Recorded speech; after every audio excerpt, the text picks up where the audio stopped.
ఈ ప్రపంచం లోపట మొట్టమొదటి ఎయిడ్స్ కేసు ఎక్కడ వచ్చింది అంటే కాంగో అని అంటారు. మొట్టమొదటి నిఫా కేసు ఎక్కడ వచ్చింది? మలేషియా. మొట్టమొదటి కరోనా కేసు ఎక్కడ వచ్చింది? కరోనా అంటేనే మనకు తెలుసు చైనా, మేడ్ ఇన్ చైనా.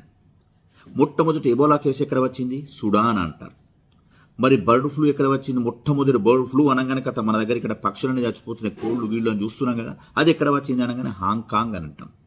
మరి పోనీ డెంగ్యూ, విపరీతమైనటువంటి దోమలతో డెంగ్యూ కేసు ఎక్కడ వచ్చిందో మొట్టమొదటిది అనగానే కథ మనీలా, ఫిలిప్పీన్స్.